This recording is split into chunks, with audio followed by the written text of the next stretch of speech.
Hola, les quiero dar la bienvenida a nuestra clase número 5 de Biología Electivo. Vamos a empezar a hablar del sistema nervioso, ¿ya? Pero primero quiero saber cómo están.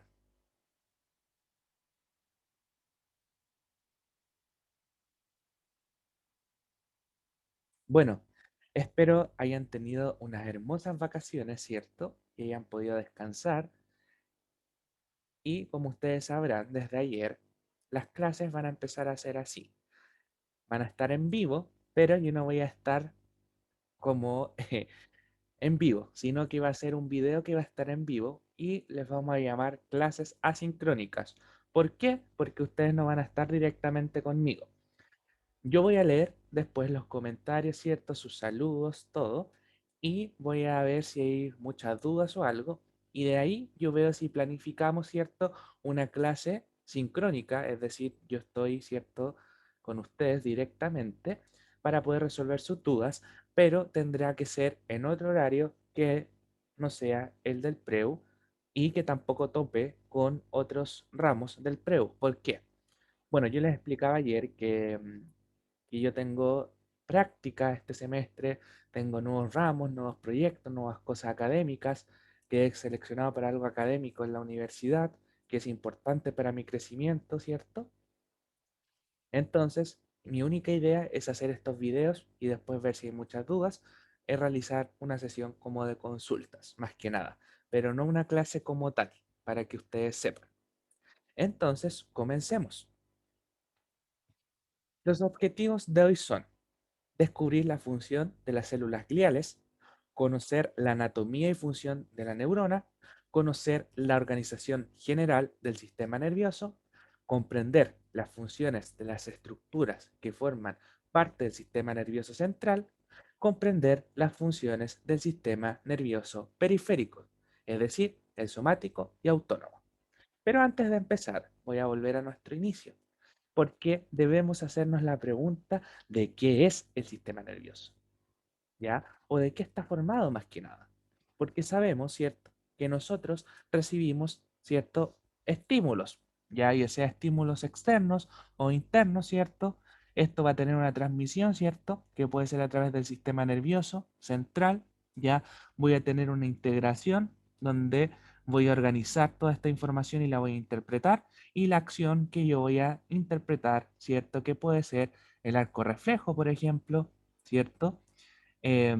O cuando tengo un factor de estrés, ya yo soy un conejo, por ejemplo, y soy muy miedoso, ya volvemos al ejemplo de los conejos nuevamente, pero desde otro punto de vista, y veo algo que me da mucho miedo, entonces voy a recibir cierto ese estímulo externo de miedo porque voy a sentir algo. Esto se va a transmitir por mi sistema nervioso, ya sistema nervioso central, es decir, el cerebro y la médula espinal. Voy a integrar donde van a estar las interneuronas ordenando esta información. Voy a transmitir, ¿cierto?, la información a través de las neuronas motoras, que van a ser las que transmiten el impulso, y voy a em, recibir la acción por efectores. Como en el caso de los músculos, voy a huir. Esa va a ser, ¿cierto?, mi efecto de ese receptor externo o estímulo externo. ¿Ya? Pero el sistema nervioso, ¿cierto?, está formado por un conjunto de estructuras que en colaboración con el sistema endocrino van a permitir que nosotros podamos generar respuestas que sean adecuadas y también adaptativas. ¿Ya? Va a ser un control a todo lo que tiene que ver con la homeostasis. Por favor, quiero que homeostasis se entienda como el equilibrio que tiene que tener el organismo, ¿ya? Todo esto lo va a hacer frente a los cambios ambientales y además a la coordinación de nuestro comportamiento. Para poder lograr esto, ¿cierto? El sistema nervioso va a tener centros ubicados en nuestra médula espinal y en nuestro encéfalo, que es el sistema nervioso central, donde se va a procesar o se va a integrar las señales que vengan, ¿cierto?, del exterior o del interior de nuestro organismo, ¿ya? Y estas van a ser enviadas como señales, ¿cierto?, del sistema efector mediante vías que son eferentes para ejecutar la respuesta a través del sistema nervioso periférico. ¿Ya? Es como cuando nosotros tenemos electricidad, ¿cierto? Entonces, cuando nosotros prendemos la luz, nosotros estamos dando una señal ya a los cables de electricidad para que la luz se prenda. Entonces, todo esto obviamente pasa muy, muy rápido, igual que nosotros, ¿ya? Es decir, yo veo algo que me asusta, salgo arrancando inmediatamente. No es que ya, todo esto pasa simultáneo de recibir el estímulo, cosa de segundos. Lo mismo con la luz. Entonces yo voy, prendo la luz, se va a encender la ampolleta, pero está este proceso que yo doy paso a la luz, ¿cierto? Doy la señal también al cable eléctrico y se va a encender la ampolleta de mi habitación, de la cocina, ¿cierto? O de cualquier lugar en donde yo me encuentre. Además, nosotros ya vimos que íbamos a ver células gliales y las neuronas, ¿ya? Pero quiero decirles que en este sistema nervioso se van a encontrar dos tipos celulares exclusivos. Primeramente son las células gliales. ¿Qué son? Son células de soporte. ¿Ya? Quiero decirles también que en la literatura, con literatura me refiero a los libros, son conocidas como glías o neuroglías o células gliales. Tienen esos tres nombres. ¿Ya? Una célula nerviosa, o también conocida como neurona, va a corresponder a la unidad morfofuncional del sistema nervioso, porque gracias a ello yo voy a poder cierto, hacer mis funciones y todo lo que tiene que ver con ello. Entonces, vamos a ver primeramente qué son las células gliales. ¿Ya? Quiero decirles que estas son más abundantes que las neuronas. No van a conducir impulsos nerviosos para nada, ¿ya? Y sus funciones más que nada tienen relación con mantener la estructura de nuestro sistema, ¿ya? Son reservorios funcionales, reservar funciones, ¿cierto? Son barreras que son especializadas y de defensa, y vamos a ver el por qué. Existen células gliales, ya que son exclusivas para el sistema nervioso central, y además otras que son exclusivas para el sistema periférico, ¿ya? Entonces, vamos a empezar primeramente con los oligodendrocitos, ¿ya? Estos se encargan de formar vaina de mielina en los axones de las neuronas, ¿ya? Los astrocitos, ¿ya? Astrocitos, ¿por qué? Porque se dice que poseen forma de estrella, ¿ya? Y estos realizan múltiples funciones. Ya pueden formar una barrera hematoencefálica, ya recapturar neurotransmisores, guiar el desarrollo del encéfalo, ya regular exceso de potasio que se encuentre en el medio extracelular de las neuronas, ya las microglías, por otro lado, ya son células capaces de fagocitar. Recuerden que fagocitar es que yo me como algo, ¿cierto? Y que fagocitan patógenos que atravesaron esta barrera hematoencefálica y pueden causar algún daño, ¿cierto? O alguna enfermedad a nuestro sistema nervioso. Entonces, estas son encargadas de ir al lugar y atacarlo directamente. Entonces, aquí nosotros podemos ver, ¿cierto?, que se está comiendo a una bacteria.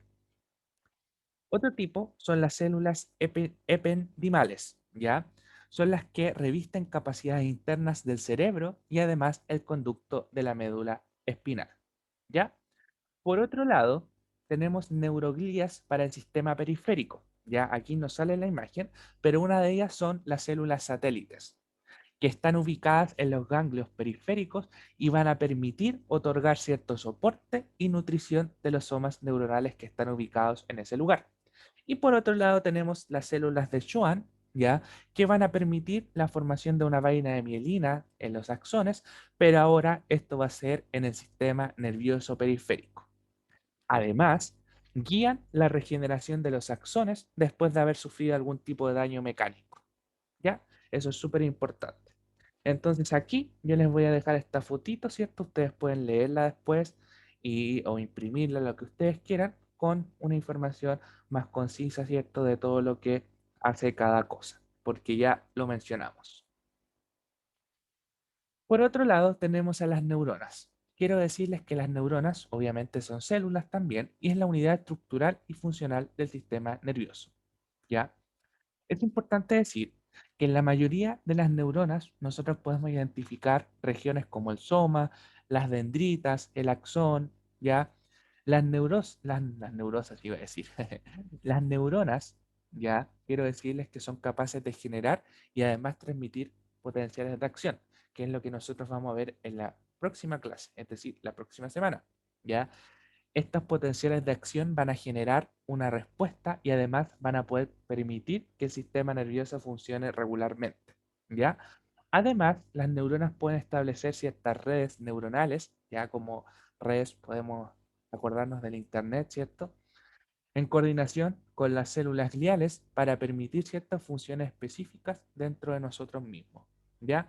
Por ejemplo, como cuando nosotros aprendemos o además cuando memorizamos algo. Para que se puedan formar estas redes neuronales, ¿cierto? Las neuronas tienen que comunicarse entre ellas, ¿ya? Y esta comunicación se va a llamar sinapsis, ¿ya? Nosotros ya podemos ver, ¿cierto? Primeramente, podemos hablar del soma, cuerpo neuronal, ¿ya? O pericarión. Tiene todo ese nombre. ¿Qué quiere decir? Que contiene la mayor parte ya del citoplasma y todos los organelos, incluido el núcleo. Ya está el retículo endoplasmático rugoso, que también es llamado corpúsculos de Nissl, lo vamos a ver en otra diapo. Es muy desarrollado, ¿cierto? Además, propio de células que van a sintetizar gran cantidad, ¿cierto?, de péptidos y polipéptidos.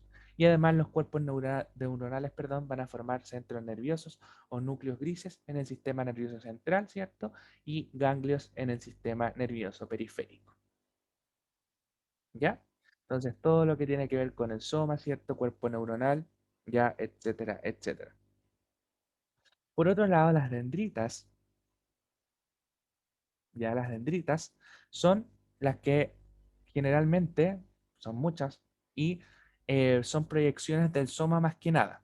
Incrementan, ¿cierto?, el área de la recepción sináptica y además pueden llevar impulsos hacia el soma neuronal por una conducción, ¿ya? Y el axón en sí es generalmente uno, ¿ya?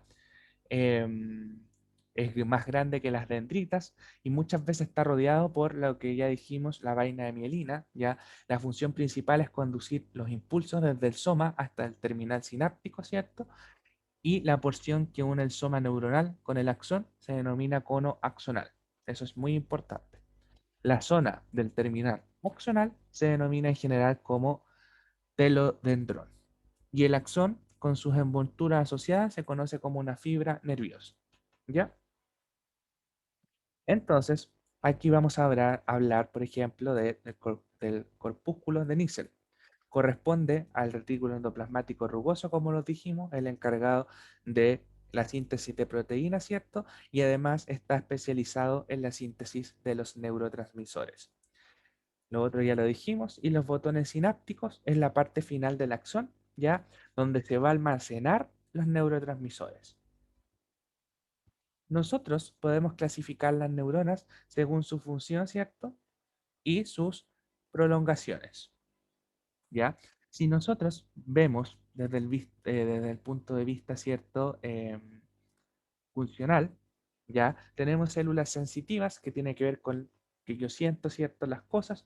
Las motoras son las que me permiten mover, ¿cierto? Las interneuronas van a ser la sociedad de asimilar el impulso, ¿ya? Y por ejemplo, en las motoras podemos tener, ya, tenemos cuando tenemos este arco reflejo, cuando se nos pega, ¿cierto? Con un martillito y la pierna se levanta, ¿ya? O también puede ser sensitiva. ¿Por qué? Porque yo estoy sintiendo esto, ¿cierto? Y estoy haciendo lo del arco reflejo. Por otro lado, si hablamos del número de prolongaciones, podemos tener las neuronas unipolares o pseudo unipolares, ¿cierto? Que en sí, ya que son estas, poseen una prolongación que en la mayoría de los casos se comporta como dendrita y a la vez también como axón. Ya tiene esas dos funciones. También tenemos las neuronas bipolares, que poseen dos prolongaciones. Ya bi viene de dos.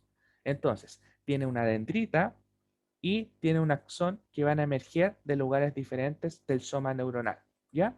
Y por último tenemos las multipolares, que son las que generalmente vemos en los libros, ya en la PDT, ¿cierto? Y es la neurona más típica. Esta posee un axón y va a tener muchas dendritas que van a emerger del soma. Y eso es muy importante. Ahora, viene una pregunta desafío PDT. Dice, una persona presenta un tumor en el cerebro que corresponde a una proliferación anormal de células y es probable que este tumor se haya originado a partir de, y me dan las opciones, ¿ya? Entonces yo quiero que ustedes puedan pensar y me digan cuál puede ser, ¿cierto?, la posible respuesta.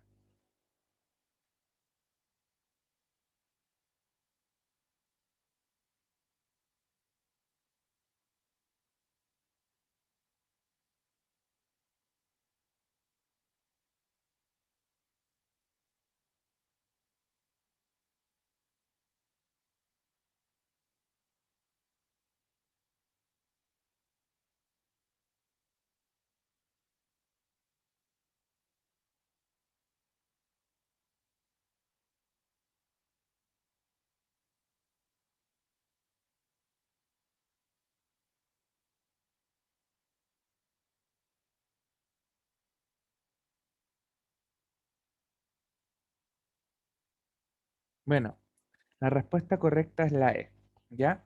Ustedes ya vieron el ciclo celular, me imagino en común, ¿ya? Las células gliales, ¿cierto? Tienen división celular, las neuronas ya no. Por tanto, si nosotros hablamos de división celular, ¿cierto? Cuando se produce algún tipo, ¿cierto?, de tumor, ya sea en cualquier lugar, ¿ya? Em, hablamos de células gliales, porque ahí es donde puede haber un problema en la división celular. En cambio, en A, B, C, D, estamos hablando de estructuras que pertenecen, ¿cierto?, a la neurona. Por tanto, como esa ya no se divide, ya no puede ser posible, sino que solamente las células gliales pueden hacer esto, ¿ya?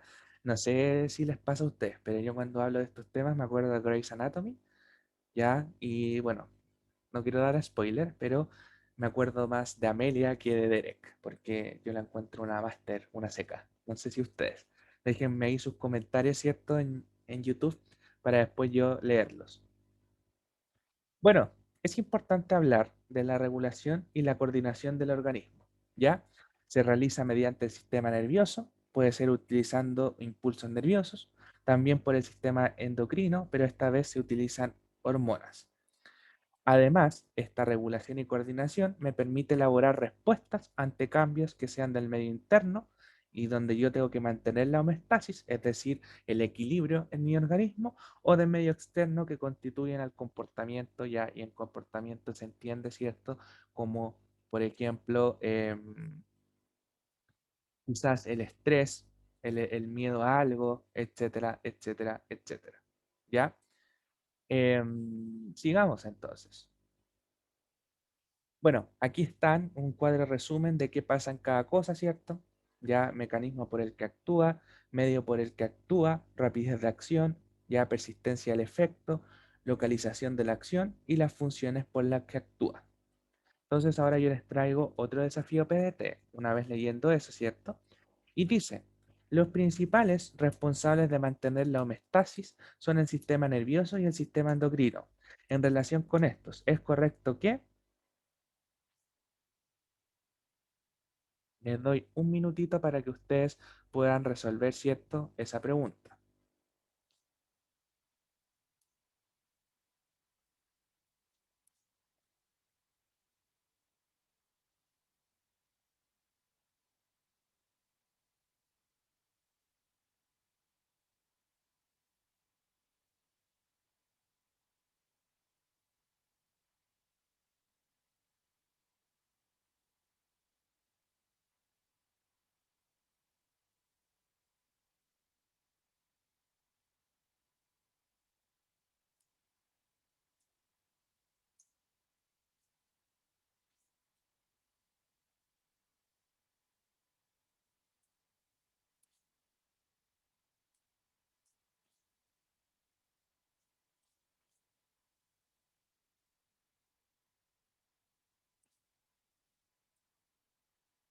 Bueno, las acciones del sistema nervioso demoran menos tiempo en manifestarse. ¿Por qué? Porque actúan a través de los impulsos nerviosos. Es el sistema nervioso endocrino, ¿cierto?, que se demora más porque actúa a través de hormonas. Y estas hormonas tienen que viajar por la sangre. Por lo tanto, es más lento el sistema endocrino. Por tanto, la A sería falsa. La elimino. ¿Ya?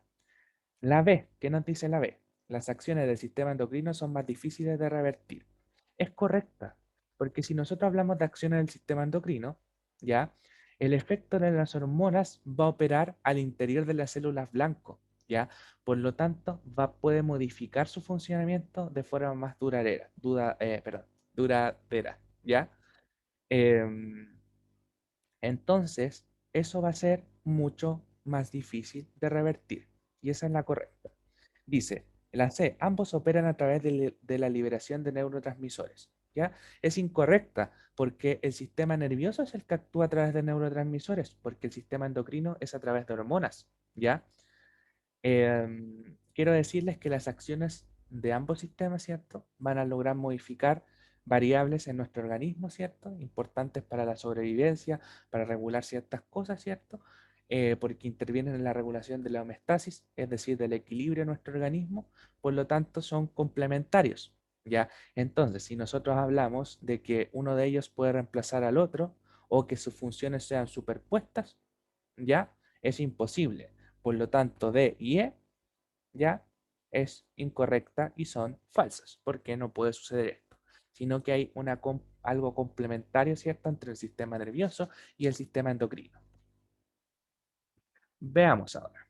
Nosotros tenemos el sistema nervioso central, ya que es primeramente el que va a recibir la información iniciando acciones, donde va a estar el encéfalo, que va a recibir y va a procesar información sensorial, ya inicia respuestas, almacena memoria y genera nuestros pensamientos. Ya yo en este momento estoy pensando en Grey's Anatomy, les digo al tiro, ¿ya?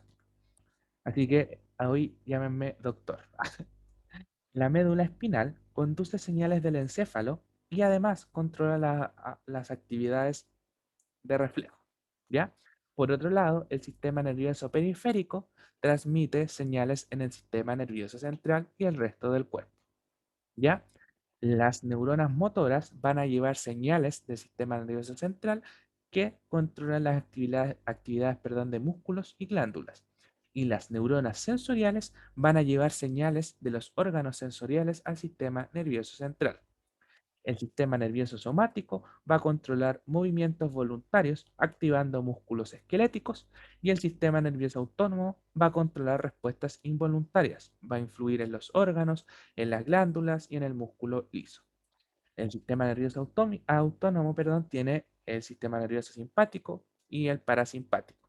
El simpático va a preparar al cuerpo para las actividades tensas o energéticas, que es decir, de lucha o huida, y el parasimpático va a dominar en momentos de reposo y va a dirigir actividades de mantener, ¿cierto?, la homeostasis o la regulación en nuestro organismo. Si nosotros hablamos del sistema nervioso central, nosotros tenemos lo siguiente, ¿ya? Tenemos la médula espinal, ¿ya? Donde tenemos todo esto, ¿cierto? Está incluida la columna vertebral, ¿cierto? Tenemos el mesencéfalo, ya está el cerebro primero, obviamente, el mesencéfalo, el puente varolio, el bulbo raquídeo y tenemos el cerebelo, ¿ya? Y todo lo que tiene que ver con la médula espinal, donde tenemos la columna vertebral, ¿ya? La médula espinal va a ser el centro elaborador de acciones reflejas. Va a intervenir, ¿cierto?, en algunas respuestas más rápidas y automáticas del organismo. ¿Ya? Tiene una sustancia gris y una sustancia blanca y necesito que por favor para la próxima semana ustedes me digan cuál es la sustancia gris y cuál es la sustancia blanca. Yo lo voy a preguntar en el otro video y lo quiero leer en el chat, ya para que ustedes vea yo que ustedes están estudiando y además, como les dije, hay que empezar a subir la dificultad de esto porque tengo que ver si estoy tratando con futuros universitarios o, o con estudiantes de colegio. ¿Ya? Yo me imagino que es la primera. Tenemos estructuras conectoras que van a ser los nervios raquídeos. ¿Ya? El encéfalo va a ser una porción del sistema nervioso central que se va a encontrar dentro de la caja craneana y está formado por el tallo o por el tronco encefálico, cerebelo y cerebro. ¿Ya? Quiero que, ojo, quiero que me etiqueten en sus historias y me digan a qué personaje me parezco de Grey's Anatomy. ¿Ya? Va a ser una actividad y necesito que la hagan. La tienen que hacer sí o sí. Recuerden que mi Instagram es Studies with Blue o Studies with Blue. ¿Ya? Así que yo voy a estar viendo, voy a estar compartiendo sus historias, ¿ya? Y ahí vamos a ver a quién me parezco. Así que por favor hagan esa actividad. Se las dejo de tarea también. Aquí entonces vamos a tener que el mesencéfalo, ¿ya? Controla los reflejos visuales y auditivos y además va a conducir los impulsos hacia y desde la corteza cerebral. El cerebelo, por otro lado, se va a encargar de todo lo que tiene que ver con la coordinación de nuestros movimientos, que es voluntario, ¿ya? Mantención, ¿cierto?, del tono muscular, la motricidad fina y el equilibrio. La formación reticular, ¿ya?, controla aspectos motores somáticos y cardiovasculares que tienen que ver con el corazón, ¿ya? Si nosotros hablamos del corazón, díganme que es algo muy interesante porque tiene muchas funciones, muchas cosas, y de verdad el corazón es como un área maravillosa en todos ámbitos, ¿ya? Em, Tiene la modulación del dolor, ¿cierto? Del sueño y la vigilia, ¿ya? Y el desencantamiento, perdón, desencantamiento, porque vomitar es algo malo, entonces desencantamiento, ya, desencadenamiento del vómito, ¿ya? La protuberancia anular va a controlar la audición, es el centro de estación, ¿cierto? Nosotros nos vamos a poder mantener de pie gracias a esto, es el centro de asociación de emociones, aceleración del pulso y de la respiración. Y el bulbo raquídeo, ya que está ahí, transmite impulsos desde la médula hacia el cerebro, controla las funciones cardíacas, centro cardiovascular, ¿cierto? Las respiratorias, centro inspiratorio y expiratorio, es decir, cuando yo respiro, ¿cierto? Cuando todo lo que tiene que ver, ¿cierto? Gastrointestinal, la deglución, el vómito y los jugos digestivos y las vasoconstrictoras. El cerebro ya va a presentar un hemisferio, ¿cierto? Hemisferio, lóbulos, surcos, cisuras, áreas motoras, áreas sensitivas, áreas de asociación. Y ustedes pueden apreciarlo en los distintos colores que están aquí, ¿cierto? Y lo dejo para que ustedes puedan verlo y analizarlo. La corteza motora, que se encuentra en el lóbulo frontal, ya es la región del cerebro que origina el movimiento voluntario. Es decir, yo quiero ahora aquí mostrarles con el láser, ¿cierto? Ese movimiento es voluntario porque yo estoy pensando y estoy analizando en cómo hacer ese movimiento. En cambio, en el lóbulo parietal va a estar la corteza sensitiva, ya que está relacionada con la recepción de estímulos táctiles como el tacto, de gusto, de temperatura y de dolor. Entonces yo voy a estar tocando, ¿cierto?, el computador, siento el tacto. No sé, estoy tomando agua, siento el gusto, ¿cierto? Alguien me quema, no sé, o algo me quema, voy a sentir el dolor inmediatamente, ¿ya? Por otro lado, la corteza de asociación va a ser las áreas que van a desarrollar funciones superiores del sistema nervioso, como el lenguaje, el razonamiento y el aprendizaje, ¿ya? Que esto obviamente es característico del ser humano en comparación al animal. Y por eso nos hace, entre comillas, un poquito más superiores, entre comillas, superiores que los otros animales, ¿ya? Porque podemos, bueno, iba a tirar una broma, pero mejor no. Razonar, ¿cierto? Y aprender. Ya algunos no tienen mucho razonamiento, eso era lo que iba a decir, pero no somos quien para juzgar. Entonces aquí nuevamente ustedes pueden ver una imagen, ¿cierto? De nuestro cerebro, ya, de todo lo que va, de las áreas, ¿cierto? Si ustedes quieren averiguar más allá, pueden hacerlo. Yo estoy pasando lo justo y necesario, ¿cierto? Que es lo de la PDT, ya, que eso es importante. Y ahora vamos a hablar de otra cosa. Vamos a hablar del hipotálamo y del tálamo. El hipotálamo se relaciona con la supervivencia del organismo y la integración emocional del comportamiento, ¿ya? Es donde va a estar todo lo que tiene que ver con el sistema endocrino, centro de la temperatura, la sed, las emociones fuertes, regula los estados de hambre y saciedad y los ciclos biológicos. También, ojo que esto está conectado con el sistema endocrino, que vamos a ver más a futuro. El tálamo es la estación donde yo proceso, ¿cierto?, la información motora y lo que siento, y además permite sensaciones como el dolor, la temperatura y la presión. Bueno, ahora me dice, la temperatura es un proceso regulado en el sistema nervioso por estructuras que pertenecen, perdón, al tronco encefálico. Al respecto, ¿qué consecuencia tendrá una inhibición de protuberancia anular? Entonces, esta es más una pregunta de desafío bien fuerte, ¿ya? Entonces, ¿qué es lo que nosotros podemos decir a partir de esto? ¿Ya? Yo les voy a ayudar, obviamente, porque es como una pregunta tipo avanzada, ¿ya? Entonces, vamos a ver lo siguiente, ¿ya? Si nosotros ya hablamos de... del sistema, ¿cierto? El control ventilatorio, ¿ya? Este va a depender del sistema nervioso central, ¿ya? Va a tener un componente que va a ser voluntario, es decir, yo puedo respirar, ¿cierto? Yo pienso en respirar y surge desde la corteza, ¿cierto? Y un componente involuntario va a surgir del bulbo raquídeo, cuando me da, por ejemplo, cuando tengo ansiedad tal vez, ¿cierto? Y de la protuberancia anular. Entonces, a nivel del bulbo raquídeo se va a generar un ritmo normal de nuestra respiración, tanto expiratoria como, perdón, inspiratoria como expiratoria, ¿ya? Si hablamos de protuberancia anular, ya se van a encontrar los centros apnéuticos y el neumotáxico, ¿ya? Estos van a ser encargados de regular el ritmo de la respiración, ¿ya? Y quiero decirles que estos dos centros tienen un efecto opuesto. ¿Por qué? Mientras el centro neumotáxico va a enviar las señales, ¿cierto? Para la inspiración, el centro apnéustico va a enviar señales para evitar que termine. Entonces, de esta manera, los centros respiratorios, ¿cierto? Del bulbo raquídeo van a regular el ritmo de la respiración. Entonces, se va a adaptar, ¿cierto? Según a nuestras necesidades. Entonces, si la protuberancia anular se daña o se inhibe, ¿ya? Se puede llevar a cabo un proceso ventilatorio completo, aunque va a ser irregular porque vamos a dañar algo, ¿cierto? Y cuando dañamos algo, todo lo demás funciona irregularmente. ¿Por qué? Porque la ventilación es generada por el bulbo raquídeo, ¿cierto? Pero la protuberancia anular la hace rítmica y obviamente regular, ¿ya? Perdón, la protuberancia anular la hace rítmica y regular. Por tanto, si nosotros hablamos de eso, la respuesta correcta sería la C, ¿ya? El cese, es decir, ya no respiro más, o apnea, sería esperable en caso que haya un daño en el bulbo raquídeo. ¿Por qué? Porque este es el que va a generar el ritmo básico de nuestra ventilación del pulmón, ¿ya? Por tanto, si hablamos de A o B, decimos chao inmediatamente. El centro apnéustico va a producir, ¿cierto?, una mantención de la inspiración, tenderá entonces a producir ya tenderá a producir una respiración más lenta y profunda en ausencia del estímulo del centro neumotáxico, ¿ya? Y este va a ser el que va a producir la inspiración.